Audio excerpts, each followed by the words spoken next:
Common sense media activated.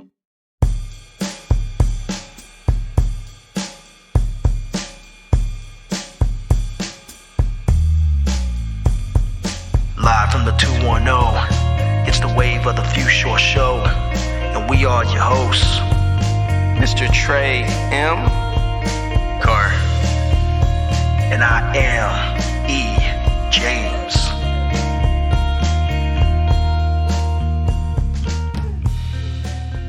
Welcome to Wave of the Few Shore, aka WFS, where the head meets the heart.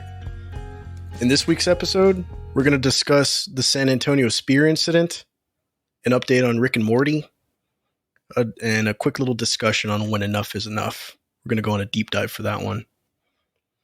First of all, I just want to ask you guys, how y'all doing? It's been a little bit since I've talked to you guys. Oh, man, can't complain. It's another day, another daughter. My daughter is back in school. I was like, another daughter. no more kids. No more kids for me. But another day, another dollar now that my daughter is back in school. She went back to school this week, so that's been fun. And we kind of live really close to the school. So, it's been fun mornings navigating crowds of parents trying to get out of your neighborhood. It's always fun. But I can't complain, man. Wouldn't happen any other way. Yeah, man. I've been busy burning the candle at both ends. We talked about it on the former Edge Free show, rest in peace. But Midjourney, AI art generator, I've spent one night over the weekend. I was up till 6 a.m. just making art. It's addictive, man. It's addictive. You had a lot to show us. Yeah. And it's getting good. It's getting really good. My prompts are getting better, man. Like, thank you. I appreciate that. That means a lot because I sent you some trash before and I was like, they're probably like, he needs to stop. Nah, it wasn't trash. It was more so like AI doesn't think like people. Yeah. Because we're getting, I don't want to give away any of the magic that we're forming. But yeah, there was some not ergonomic decisions going on. There was a lot of stuff like that, like an extra leg here and there. One of them had 3 legs, didn't it? Yeah. The little Batman with the yellow. Yeah. We're having some fun playing around. What about you, Carr? Been doing good. I bought a new pair of glasses. I don't know how to act. My lady friend's been making fun of me the whole time. She's like, oh, okay, you're gonna act all single now that you got glasses. I'm like, maybe. But other than that, I've just been busy. Just working. Came back from the trip with Vintage Car. Nice. Had a great time. Went to go see Metallica. He actually won a contest, so we ended up in the Snake Pit. So for people that don't know anything about the Metallica family, as they call them, nice. There's $1,500 tickets called Snake Pit passes, and I wouldn't dream of paying them ever. But my brother won 2 of them, so we're right there, front and center. Wow, cool. That is awesome, dude. Yeah. That's pretty cool. Yeah, it was a good experience, man. I got to bond with him and got to just go and we watched Oppenheimer. Sorry, guys. We got to talk about that soon. We got to see it first. Yeah. Hey, that'll be a WFS review right there. I cheated on you guys. I'm sorry. It's all good. I can't believe it. You just set up in IMAX. I am so hurt by that.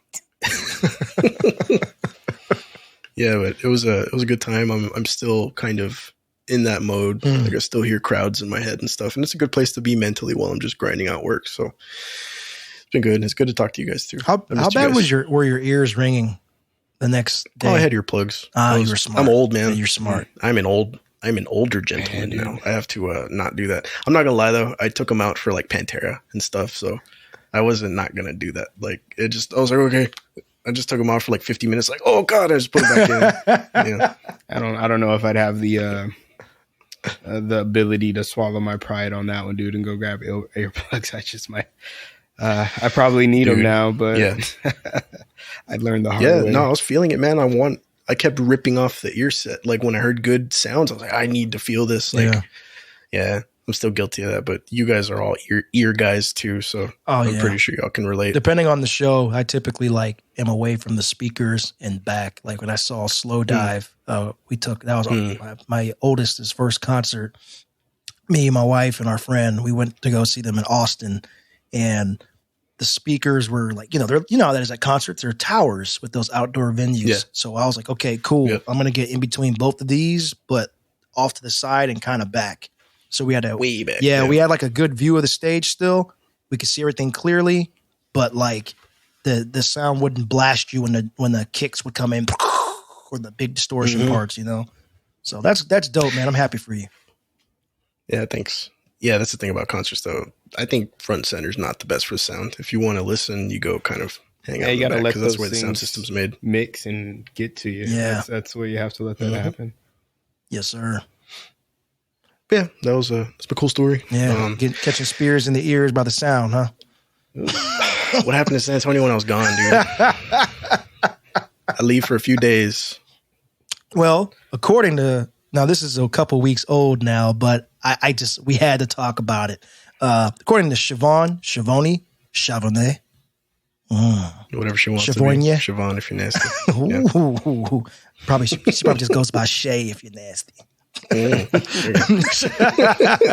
Siobhan Canales was driving on Sunday, August 20th, 2023, on the Interstate 10. So that's I-10 here in town on the frontage road.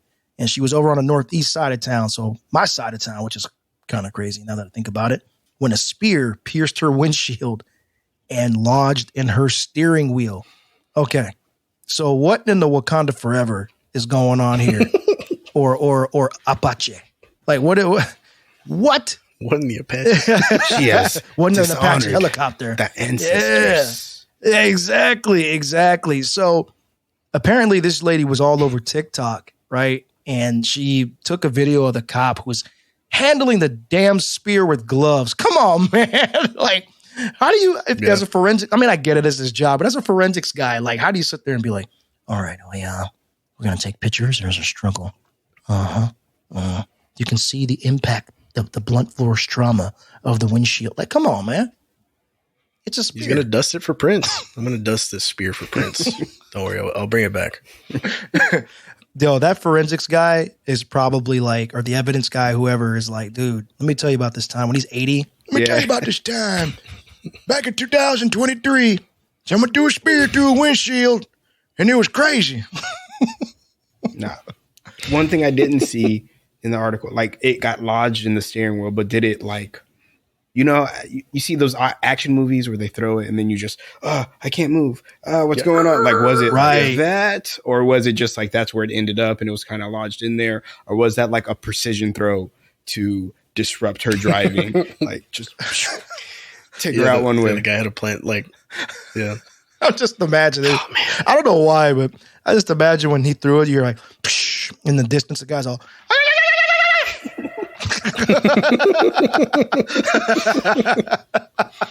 oh man, yeah. She heard old Comanche back there, just like, dang. Somebody named Comancho did it straight up. Eagle flies from Red Dead, just throwing spears through your windshield. Oh, just on an overpass bridge, just like chucking it through the chicken wire fence. I'm so mad that I didn't have that eagle sound. Hello. You know, the ones you hear in like The Good, the Bad, the Ugly. Oh! So what secret training did this guy go through to be able to nail a car at high speed, like so precise? I'm telling you. What do you think? Oh man, he hunted buffalo in a past life for sure.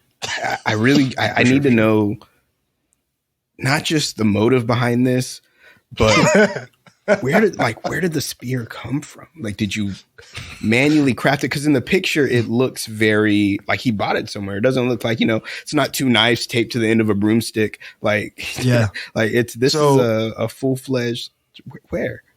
Yeah, it is, dude. It looks like, so when you look at the picture, it looks like worn. It doesn't look brand new. It looks like it's had some time to be practiced with. I don't know if that's the right way to word it. No, yeah, it's his practice spear. It's his life spear. This is his spear, and this one is his. And there's many like it, but that one's his. Like, yeah, man. Dude. So a local blacksmith, Tobin Nieto, he's the owner of Stonehaven Knife Works, and I need to go find out where that is now because I gotta talk to this guy in person. Like, I'm just gonna find every knife I can randomly. I'm just gonna go buy one from a different store, bring it to him. Like, tell me about this knife. When you go to gift shops at like the parks and they have stuff like that, it's going to bring it back. Tell me about this one. Come on, man. That's that Longhorn Trail. Did this one. Well, it has an IKEA sticker on it. Right. But no, they said he had no problem identifying the weapon. So it says Canales posted on social media and said it appears to be an M48 survival spear made by United Cutlery. Yeah, Mall Ninja. Yeah. When I hear cutlery, I think of like, yeah, like a silverware set. Calphalon, right? Yeah, hell yeah. Yeah. Yeah, well, they got to make their money somehow, dude. Like on the off season when it's not Thanksgiving and nobody's buying like dining sets and stuff. True. They got to sell stuff. They got to sell stuff to teenagers at the mall next to Sell those carving knives at the end of long sticks. I've got an idea. Yeah, bro. Tired of that Ginsu? Have a spear instead. Yeah, fake dude, out your next friends. to the throwing axes. Oh yeah, ninja stars, all that stuff, dude. Like, okay, so me and E's friend R, we grew up as a part of the Mall Ninja clan, and that just means when we all grew up, we ended up just all having pocket knives. Yep. So this is what happens when you graduate from there. But if you don't graduate, you end up as that guy on my screen. I don't know. Like, honestly, I'd probably have one too, but I wouldn't chuck it at a car. I'm just saying. That's just me. Wow. But I'm a gadgety kind of fidgety kind of guy. So that's me. Maybe the guy just took his fidgeting to the next level and wanted to see what it was like to I'm sorry, what are you chucking? chucking? A moving vehicle. What aren't you chucking? I believe he called him a spear. Yeah, man. Sorry, guys. All right, so United Cutlery, by the way, they're an online retailer known for movie props and replicas and collectibles and a whole bunch of sport utility knives. Sport and utility knives. And let me just get you SUKs. I know, right? Let me get you the dimensions of this thing. So the spear is 44 inches long. Do the math. Yeah, 44 inches long with an 8-inch blade. I mean, that ain't small. It's actually a good sized blade. It's like a 4-foot blade. That'll do some damage. I mean, the 2-inch knife will do some damage. 8 inches, that's what she said. Anyway, the 8-inch knife will definitely, that'll get you. So, yeah, she said that she was looking forward to some me time away from her children. Why are they even putting this in here? Oh, I guess that's just what happened. I was just set the scene. I was just cruising down the street in my 6'4". Forgetting them kids. But yeah, so this happened around the Best West. She had just passed the Best Western Hotel at 8669 Interstate 10 and was preparing to merge onto the highway at 9:15 p.m. So, bro, nighttime. That's some good aim for nighttime. That makes this even better. Yeah. He probably had military surplus goggles. I'm not even going to put it past this stranger. Target acquired. Yep. Oh my gosh. Yeah, man. That's crazy. Man. That's crazy. He could have. So what's I was going to say, man, he could have been chucking that through a portal. I don't think he could have been more precise. That just makes it worse. So when you get to central bookings at the end of your long night of throwing spears at cars, what do you say? How does your mugshot look? It's got freaking war paint on. It's got like the football paint right underneath the eyes. You know what I'm talking about? Yeah. Just but it's not like it's not symmetrical or linear. The war paint's got to be a little off. A little scary. Yo, now I'm imagining Aloy when you go into like that special mode. She's all like, what this is. Yeah, dude. For those of you who couldn't see, exactly, I was doing like what Aloy does in Horizon Forbidden West. You go into a special mode, and she rubs her face with paint, and then she'll do like whatever special move you want her to do or her special mode that she enters. I was going to bring this up. This is exactly what Horizon does to you. Like it makes you buy a spear and want to hunt machines. Like, oh man, dude, I couldn't do it. Man, oh my god, I don't know how to feel. I don't know, man, but I want to know what universe this guy is from because he's they warped it. He's hopping universes like Rick and Morty, man. I just don't know how to comprehend that. You're really over here Aloying down, watching those cars. What you got, man? But speaking of Rick and Morty, something we've touched on prior in some of our more flavored episodes. So this is going to be the first season. They're officially dropping season 7. We talked about wondering if this was going to happen. It's supposed to drop in September. 10 episodes that they're going to be dropping in, but it's the first one without co-creator Justin Roiland. I want to know, what you guys are thinking about that. I became a bigger fan of the show recently than I was prior. I'm really excited for this. What do you guys think, or what are your expectations for season 7?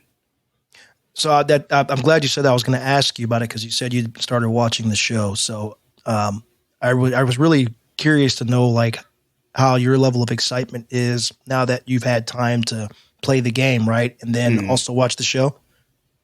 Yeah, no, we knocked both of them out. Got through High on Life. That was a good game. I enjoyed that.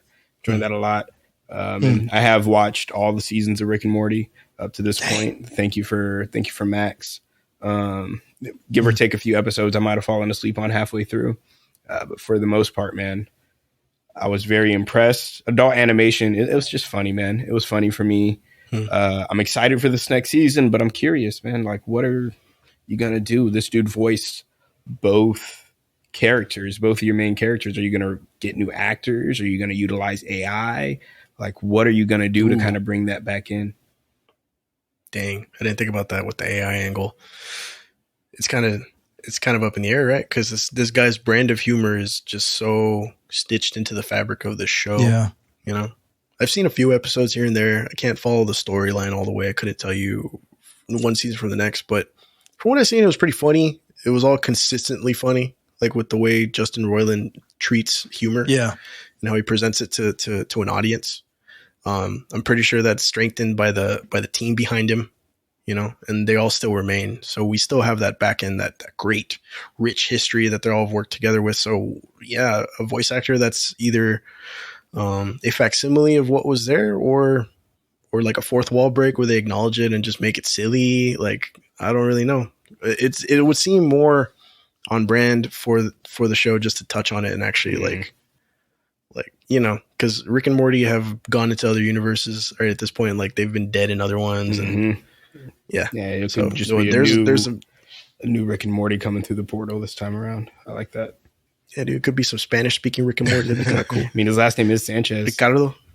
Yeah, Ricardo y Mortissimo. Yeah, I don't know. But I only saw the first season of the show, so like I kind of fell off of it because it was a tad yelly for me, and all that. I was like, okay, man, but I do love, like, I don't know why I made him sound like Bobcat for a quick second. But Gary Police Academy, right. But I mean, I'm my thing was all of the show or most of the show done before the writer's strike? Because the writer's strike, you mentioned AI, and that's a big bone of contention with the writer's strike. So I was just kind of thinking, like, how much of this did they get away with, but was already done? And then if it's not completely done, will they have to split the season in half? Or did they just say, because we're going into a writer's strike, we're going to cut it shorter, whatever? I don't know. That's just kind of where my brain thought, because a lot of things are being pushed back due to the writer's strike, or some of them have just been outright canceled. They're like, you know what? Now is as good a time as any to cut our losses. We'll just get our money back this way. I would think that it was completed before the writer's strike, just in the way that the industry works, at least in my opinion. I don't think we're really going to start seeing a lull in content until summer 2024, 2025 from the writer's strike that's going on right now. It takes time to write them, record them, process them, do the effects. That's a process. I think you have 18 months, a year to 18 months from seasons or big movies that wrap filming and then actually release. So I think that's something that I would expect. They're really stern on it's 10 episodes. They've already, announced 10 episodes. They've already said they have plans to go through season 10 up to season 10 with this. So I think at least for this season, that was something that was completed before that. Or at least I would think so. They probably wrote this a year ago. What are we in? August now? I would say November, December at the latest. 2022 is when they were really working on this and kinking out all those things before they went to recording and stuff of that nature. Yeah, you're right. Usually by the time it comes out to us, it's old for them. They're on to the next season. So yeah, projected out about a year and a half. I think you're right on the money with that, Trey. Yeah, that's a good assessment. Yeah, I like that. I'm also wondering. I'm really curious as to how this new person is going to sound. I mean, anybody can do an impression, right? But like, will they be able to capture the spirit? Is that the right way? The essence? Yeah. You know, like Exactly what you're saying. Yeah. You know what I mean? Like someone can do an impression of anybody, but can you own it? I do voices all the time, you know, and it's like half the magic is making people believe that you are that person, like Jamie Foxx or Jim Carrey. I'm not on their level. I'm not comparing myself to those guys. I don't touch them. But I think you both understand what I'm saying. You know, there's a reason why Jim Carrey was known for like doing, or there's like his Joe Biden is great, or oh my gosh, guys, I'm trying to think of like Jordan Peele doing his Obama. I mean, that was legendary. He had the cadence down, but he did such a good job of just being so chill when he did it. You know, Jamie Foxx did when he did his Donald Trump. I was like, I can't believe it's a black dude.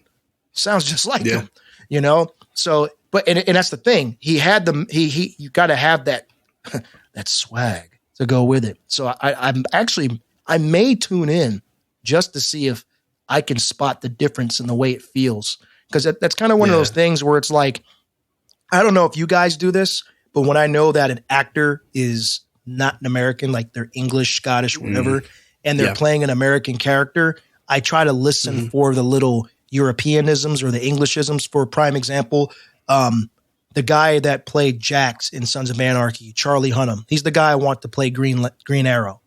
I've been wanting to play Green Arrow for like 12 years now. I just think the beard, the blonde hair, it's perfect. But anyway, we say elementary school, right? And he's walking. He's like, yeah, we're going to take the kids down to, I'm sorry, it's the English accent. Sorry. He's like, we're going to take the kids down to the elementary. It's like, Americans don't say elementary.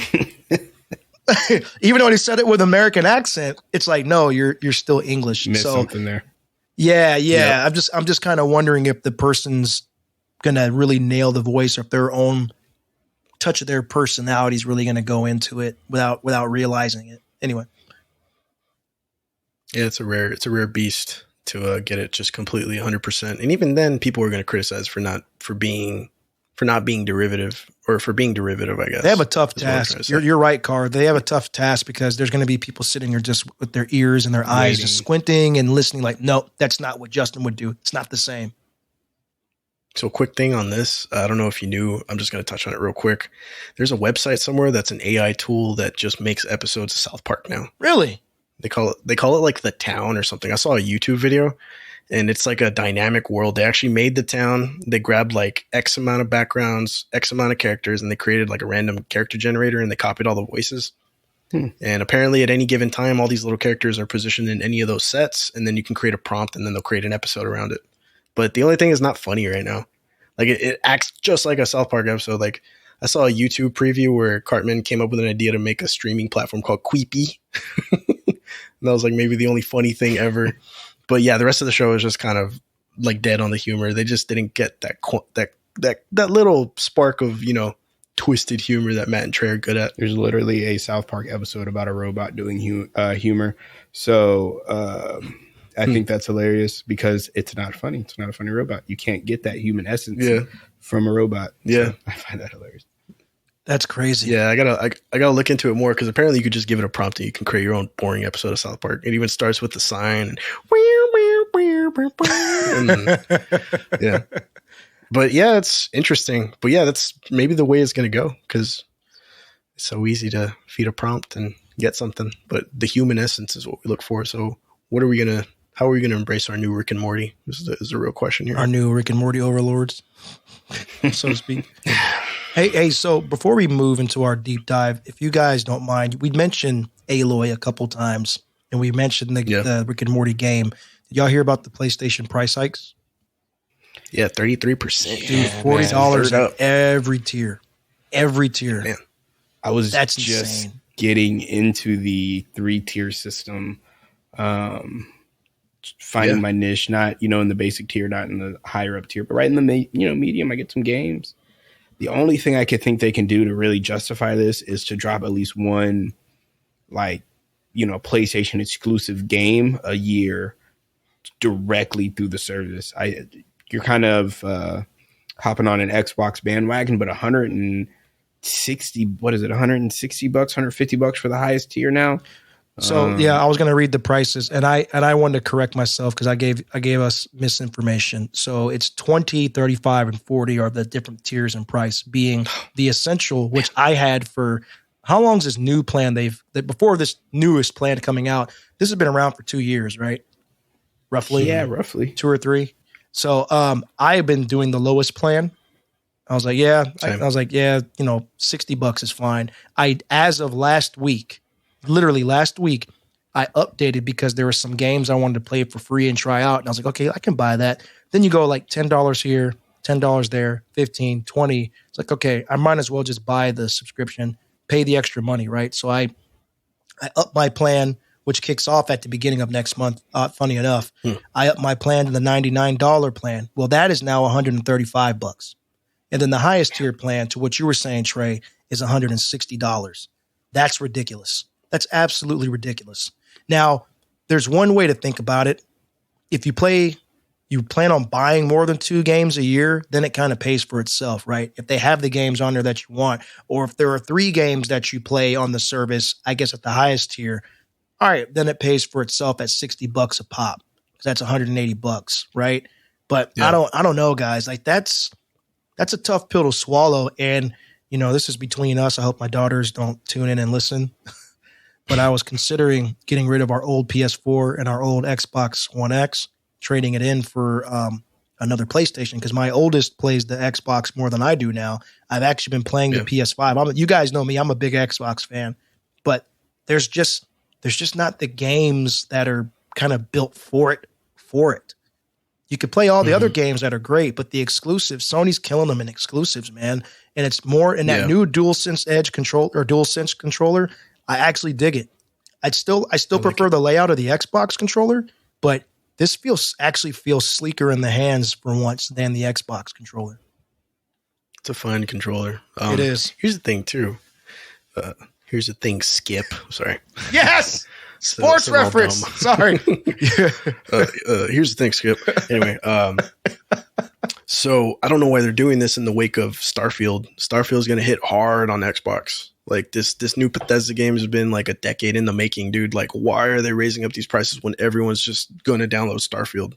Like, it's not on PlayStation, dude. It's on Xbox, and the prices seem to be the same there.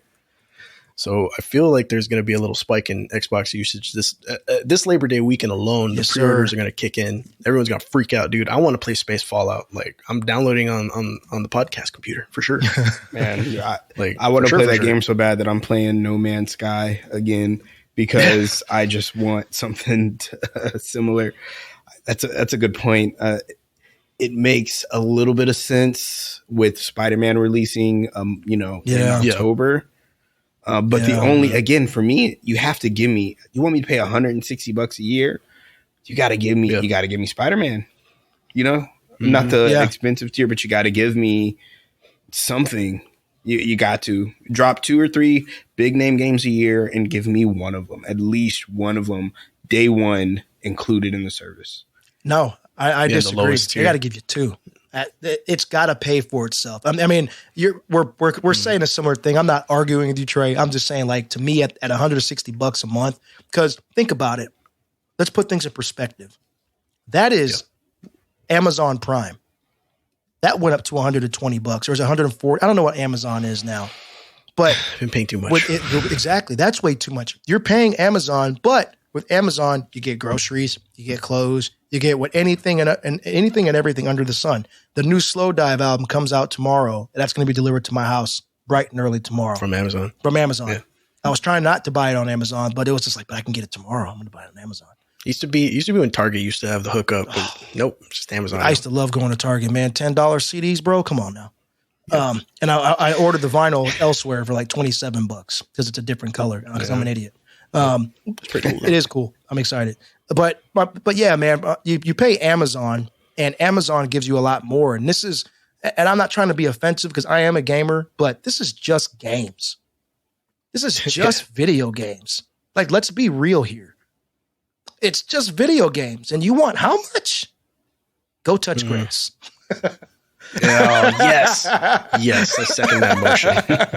I like the outrage. That's good. It's healthy. Yes, it's healthy. man. Go touch grass, guys. I mean, I've seen some of my favorite, and I don't follow a ton of gamers, but like one of my favorite podcasters who's a gamer and he's an artist. Shout out to Scott Johnson, owner of Frog Pants Network. Go to frogpants.com, man. He's great. Scott's a dude out in Utah. He's awesome. But yeah, Scott was saying this is really tough for me to take, because he's like, I get it. Sony's number one, and this is one of those D moves that you pull when you know you're number one. It's like, well, where else are you going to go? Yeah, Microsoft doesn't have anything. I mean, sure, go play Halo, have fun with that, and go play Forza Horizon. Have fun racing. Forza. Go play Forza. Yeah. Go play that. Okay, we got We got Gran Turismo. Gran Turismo.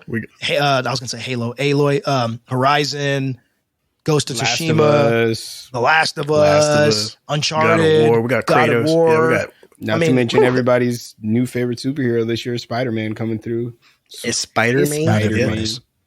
Not this year. I'm just saying because it's the biggest year. No, brother. It's the biggest movie of the year, second to Barbie. Is it really? I thought Barbie was number 2. I thought Spider-Man no, Barbie's was number 1. Barbie's the biggest movie of the year. $1 billion movie. So is it Barbie, Spider-Man, and Oppenheimer? It's the big 3? Yeah. Probably. I don't know. There might be a Guardian of the Galaxy, I think might be number 3. If I'm not mistaken. I think that might be how it's. I don't have it in front of me. We didn't research that, but I know Barbie's number 1. True. It was all over my TL. Barbie's number 1, Spider-Man's number 2, and then I think it's Guardians and then Op, but I might be wrong on that. All right. I want an AR prompt of Barbie pointing and laughing at Spider-Man. While he's like, okay, send that to me. I will make it happen. yeah, dude. Oh man. All right. So. All right, guys. Alrighty. So I wanted to preface tonight's deep dive on a little story I'm going to share from my college days. So we touched on it a little bit when we talked right now, but basically I had a creative writing teacher. She was like a self-proclaimed poet. She had a whole bunch of stuff to her name. She had a bunch of accolades, but the thing that did not sit well with me whenever she'd give us a prompt is it was very exploitative. Exploitative? Not sure. Guys. Exploitative, yeah. But exploitative.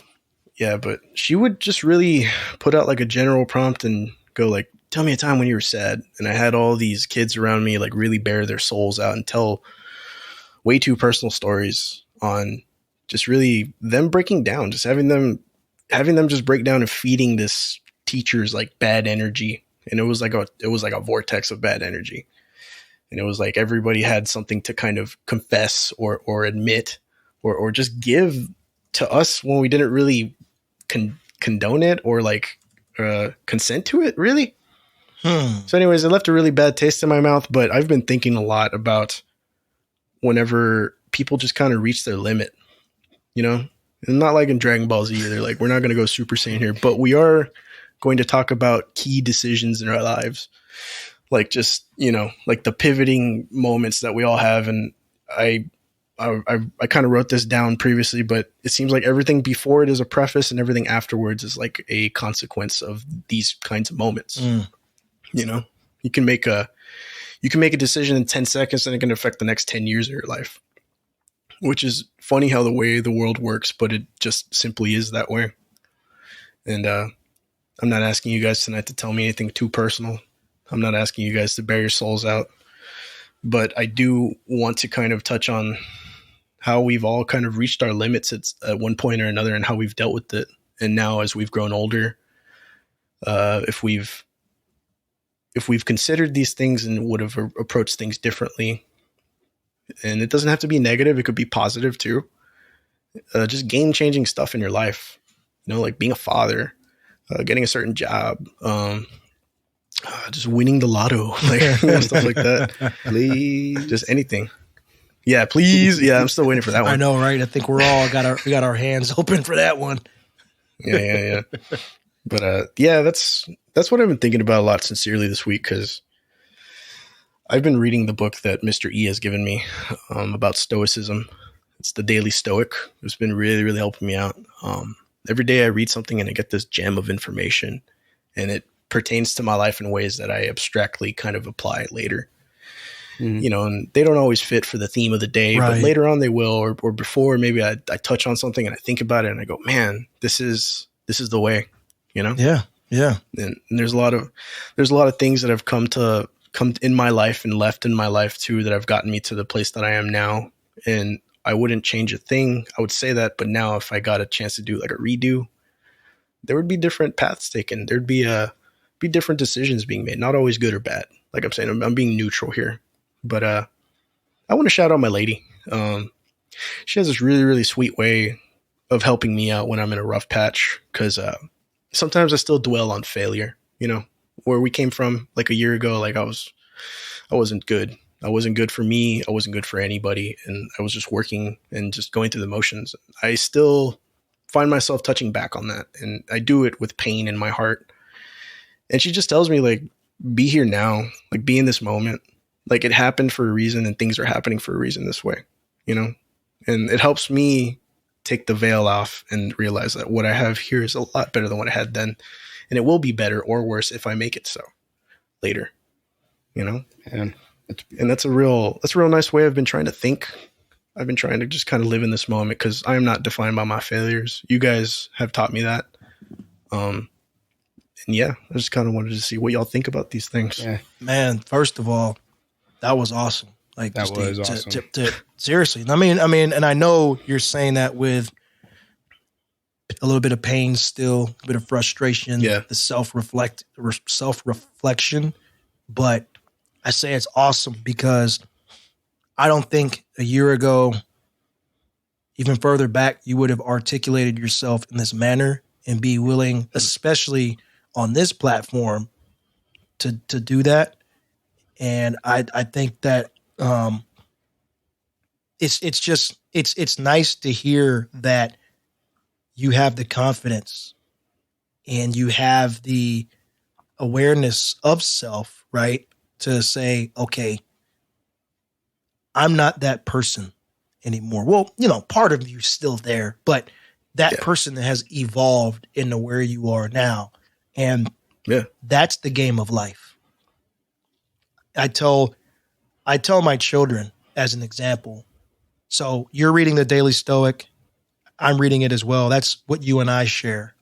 And then me, Trey, and Rich, we read the Daily Dad. And that's what we share. Right. And in that book, it talks a lot about like letting your kids be who they are, being their biggest fan and cultivating that and nurturing that. And I think that is such a wonderful lesson to teach them, but you can also apply that to yourself. Forgive yourself, love yourself, let you be who you are. Sometimes in order to let them be who they are, you have to look in the mirror and understand who you are or who you've become or who you are becoming. You know what I mean? And say, this is okay to be different. Yeah. You know, I'm not the same guy I was yesterday, literally. Yeah. Because I have I have the knowledge of yesterday today. So I think that's really cool, man, that awareness is just there. It's I see your light shining, for lack of a better description. Thanks, man. No, man, it's again, beautiful thing you were touching on. One thing I do want to say, just from a man who went from having a whole lot of nothing to having something good in my life, when you find some ladies like that, they may be just worth a little bit of extra work, man. I'm not telling you to dive into something right now, or you're very, like you said, you're in a good headspace, so I trust the decisions. But just, you know, as a brother, like that makes me happy to hear, because I know that women that do that aren't as common as we wish they would be. So awesome. Honestly, for you, man. Yeah. And you know, congratulations. Thank you, bro. I don't want to put it on women. Oh, go ahead, Trey. No, you're good, man. What you got to say? Just real quick. I don't want to put it on just women. I'm going to say that a lot of people these days, just people in general, people on many sides, they're not as patient with allowing a person to develop. They're not as it's like, where are you now? You said be here now, but there's also like that's such a cool thing, because our job says that, be here now. It's like literally written on the walls. I don't know if you guys remember that, but they'll say be here now because this is where you are, right? But some people are like, be where I want you to be now. It's like, but I don't have, I haven't had the experience to get me to where you want me to be. Yeah. That's a lot of those expectations that we get set upon, and ultimately it's us, right? Mm-hmm. I think that's why we do pour over sometimes in our emotional cups. We're not necessarily set up for failure. I think we could perceive that, but I think it's just a kind of a way to let off steam and how you kind of wade through that a little bit, because people pour over their emotional cups and it gets taken out in weird ways. Like case in point, like people that freak out like at grocery stores. Like, why did you scan this right? Or whatever. Like you've all been in line, like getting milk, just sitting there, or stand there and just watch somebody blow up on a teenager who's trying to count money. Yeah. Oh, and, yeah. you know, like there's something else going on. Like they're not mad about the Starburst gum. Like, you know what I mean? You weren't the first one. You were the last one. Mm-hmm. You were going to say something, Trey, before I cut you off. I apologize. Oh, no, you're good, man. You're good. Just kind of that.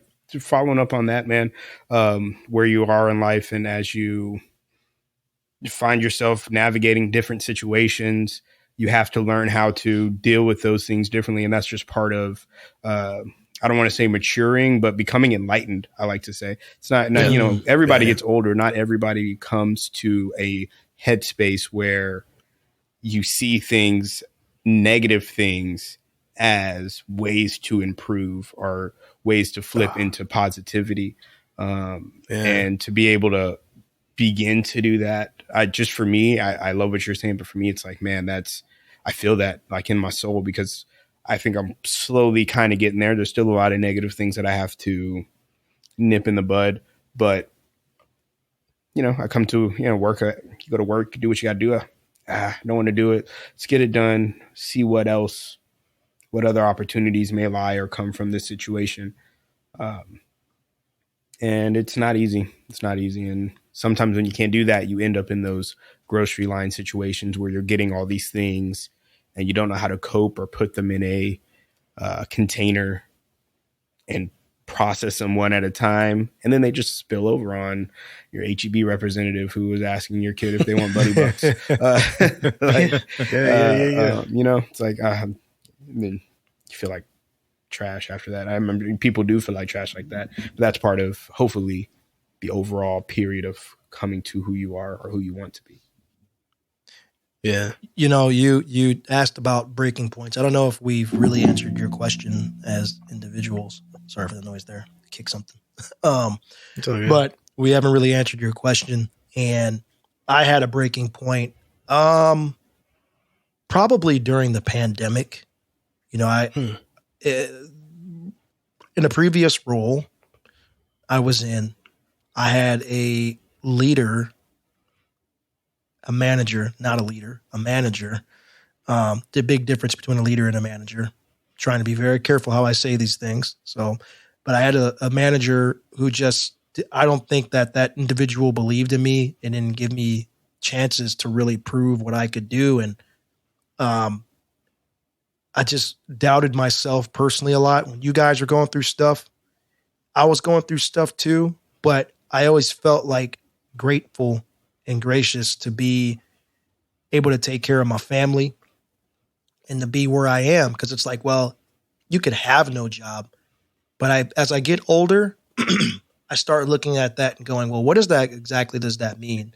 You know, we had generations before us work 20 something years, or not 20 something years, maybe 40 something or however many years for a company and then die. And what happens when what happens when you die at a job? The people that loved you cry, they're sad, they pack up your things, they give it to your family, and they put somebody else in your desk. They post your job, they'll put somebody else in your desk. It'll be hard, it won't be the same. And my breaking point was me being so frustrated, even though I wasn't at the office, I was so frustrated with my current position, my position at the time. And I freaked out on my kids multiple times in a single week for nothing, for literally nothing. And I stopped and I went, this ain't it. I can't do this. It's not their fault. They're kids, bro, and they're trapped in the house. And the TV's telling you stay in the house. Yeah. It could be cabin fever. It can be all kinds of things. But it really made me reflect and say, how do I change this around me? I need an outlet. I need something. My current position doesn't allow me to be creative. What can I do? So a year ago, I started Chasm. I've been thinking about it for a long time. I've been wanting to do a podcast for like 10 years, dude. But I just never thought I had anything to say. Now I'm like, dang, I should have just got out there and tried. I could have been making some money. Now it feels like everybody and their mama's got a podcast. But that was the breaking point, is like taking, when you're talking about freaking out on somebody at a grocery store for no reason, for living, because something else is bothering you, freaking out on your kids. I didn't like beat my kids or nothing, just, yelling, oh, get out of here. Ah! And they're looking at me like, dude, just put the lotion in the basket. No. Damn. All right, you made me do it. Thank you for indulging me.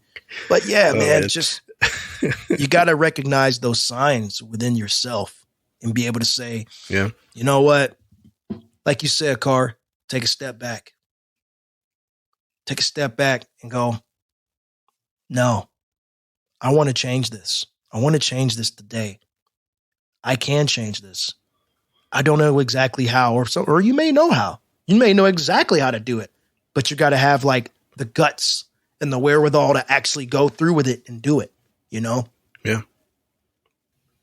Yeah, that self-awareness is a beautiful gift. Both of y'all touched on that. Like when you can really see inside and look through the mirror and see the other person on the other side, that is just you trying to take care of you. Like that's a very eye-opening thing. And some people just aren't blessed with that kind of insight. Yeah. The best you can do is just when you deal with people like that will make a space kind of, I wouldn't necessarily say negative, but disruptive. Mm-hmm. Like if you get into a situation where this is one of those where it's their canon event where they're freaking out. Yeah. The best you can do as a witness to that is just treat them as a bad mentor, because you can have good ones and you can have bad ones. Yeah. Right. I've touched on this before. Yep. You can have good ones and you can have bad ones. So you could take the lesson from the one that was bad. And you alluded to something like that a little earlier, Trey, because you can always learn. Yeah. You can always adapt. You can always pick up everything from your surroundings and create your own version of it. Yeah, that's it. You learn from everybody that comes into your life, whether it's good or bad. I've had some friends that if you had asked me 10 or 15 years ago, these are ride or die friends. You learn some things, you see some things. They become people that now you're looking, oh no, I kind of see some trends there. Let me learn from that, be better than that. Jobs that put you in that situation. Hey, talking on breaking points, just to kind of pick up where E was talking on a job breaking point. During the pandemic, I was working in the restaurant. There was one initiative, was cut your employees, save your losses. And then people started quitting. They're making that money from the government. Now it's, pay them what they want. Yep. Oh, they want a $2 raise, pay them. Just make sure they don't walk out the door. And then it flips again. Hey, look, we're paying too much money. We're going to cut your labor in half. Yep. And then you're getting yelled at for having clean surfaces. Things look clean, but you can, you take the fan off the walk-in fridge. It's nasty in there. It's like, yeah, but dude, my labors are cut in half. We clean, we cook. Like, I can't deep clean. Yeah. But you learn from those situations. Hey, what is the end goal here? And do you want to be a part of that? Yes or no? Can you get where you want to be? Yes or no? And if the answer is no, then you got to reflect and maybe sacrifice, but be willing to adjust. Yeah, man. That's part of seeing the bigger picture, ain't it? You nailed it with talking about adjustments, man. I mean, making those adjustments are paramount to your development. Just to go back what you were saying about mistakes, and it made me think of in the conversation I recently had with my son. My son will do something, and like any kid, he says, I'm sorry. I didn't mean to do it. I'm sorry. It's a go-to. And when this guy I used to work with would tell me, I'd make a mistake because I was green. Well, not green, but I was new to desktop support at the time. I'd been on the help desk. I understood concepts, but there were certain things I didn't do well because I was new. And I'd say, oh, hey, man, I'm sorry. He would say, I don't need you to be sorry. I need you to fix it. And that's a very harsh way to put it. But I understand the concept now that I'm a little older. So when my son tells me I'm sorry for making a mistake, I say, look, I appreciate the apology. I know you mean it. What I need you to do is learn from this mistake and stop having to say, I'm sorry so much for the same thing. Saying sorry is okay. But if you keep saying sorry for the same thing, son, you're not learning. And that's a problem. And that is something that we have to, again, going back to what I said earlier, we have to take that phraseology, right, and put it on ourselves and say, hey, if you're not learning from your mistakes, then what are you doing? Yeah. You know? Just repeating it. And that teacher that you had that was thriving off of other people's pain to go full circle or their drama for her own amusement, you know, shame on that teacher for doing that. Because what does that do? For some people, it may have felt good. Genuinely, it may have felt good to get some stuff off their chest. Yeah, but you dumped it into me and my girlfriend at the time. Like, I'll tell you what happened. I filed a complaint that semester. She did not teach the next semester. Oh, wow. Because I filled that out, case in point, every single thing. I wrote it down to the T, and my girl at the time did that too. Wow. Because we didn't go in to walk away with a head full of trauma. We walked in to make silly stories and make bad poems, you know? I was just trying to get my credits, man. I was just trying to make a haiku, bro. Yeah, and I didn't need anything that I ended up with, which is just like these bad stories and like not bad, not like objectively bad, but just ugly feeling things that were just sitting in my stomach when I'd go and be like, "You want to eat? No, all right." Like, yeah, that's no good. That's no good at all. Yeah, dude. It's one thing to have somebody write those things out and turn in a paper, but to project them on other people is a totally different. Yeah. You know what I'm saying? It's just totally different. It's mad. Yeah, it gave me a sense. Sorry, Car. It gave me a sense of like performative things and like what you do whenever you do something in a public setting. Like it is witness, you know, you bear witness to it or you create witnesses whenever you do something. So it early on, it showed me that there's a lot of stuff like that can like bleed into you that wasn't yours when you woke up that day, you know? And those were like, that was my breaking point at that time was submitting that semester review for that instructor, you know? And yeah, I'm pretty sure she did a lot of good for the community, did this and that. But at the end of it, like I didn't like the way I felt when I'd go. And it just had to be known. And I laid it out objectives, not that I didn't like her or anything. She was actually pretty hot, but So did you just find that? I mean, well, this is a dumb question, but I was going to ask. You know, did you just find that what she did was in poor taste? Obviously, you did. Yeah, it was distasteful. It was very. Just now, I'm frowning. I'm like just thinking about it. Like I want to put gum in my mouth. It tastes so bad. I wasn't sure if that was frowning or like nasty guitar riff face. No, it wasn't stank face.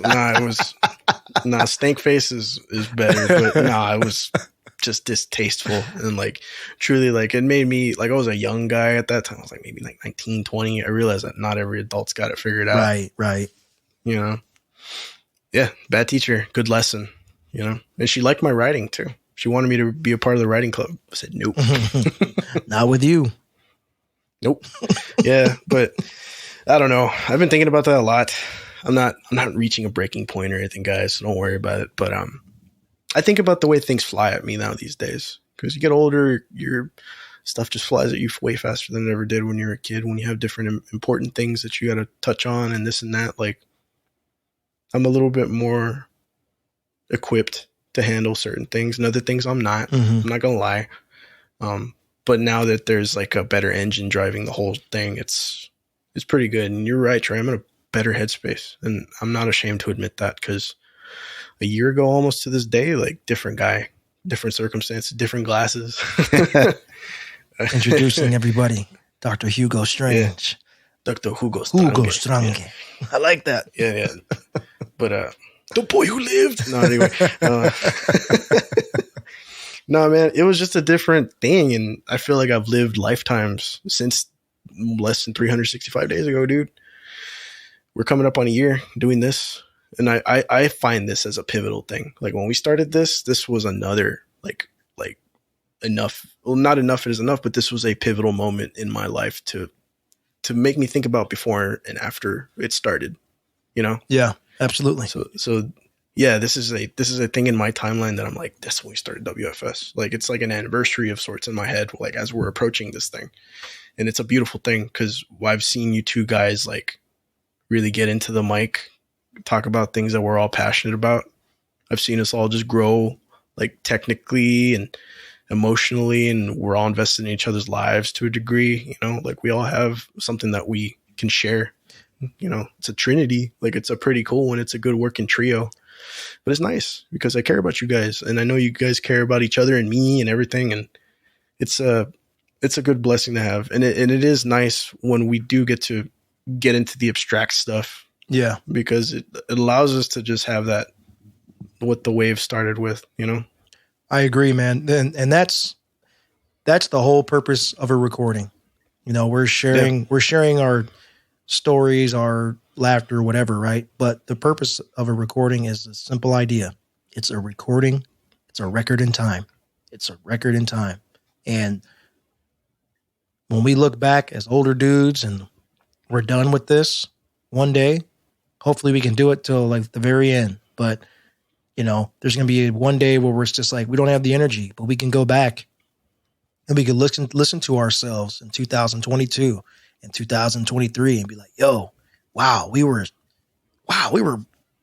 wild in our thoughts, or man, we were so young, and etc. And this is good. Yeah. You know, if we're blessed to be able to do this long term, comparing, let's say 5 years from now to year one, it's going to be night and day, not just in terms of quality of recording and the topics, but then just of the way we think and who we are as people, you know. And I say to my future self, that's what we should do. We should leave a message to our future selves. You know, I say to my future self, don't be afraid to ask for help.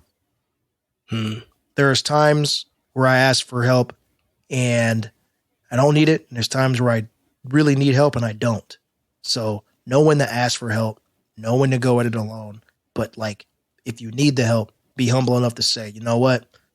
I don't know how to do this, or I can't do this well. Help, please help. Beautiful, man. Yeah. Do you have anything you want to say to future Trey? It's a future Trey, man. Drop the mixtape. Anyway. Oh yeah, future self. Drop like 5 albums, please. Do it. Just do it. Don't second guess it. But to future me, man, understand that your life is going to be full of breaking points, and whether they're big or small, it really doesn't matter as long as you understand what you're getting to, and you get a piece of that Kit Kat. You know, just keep your mind open, understand, and enjoy your time, man. Every day's a blessing, and never forget that.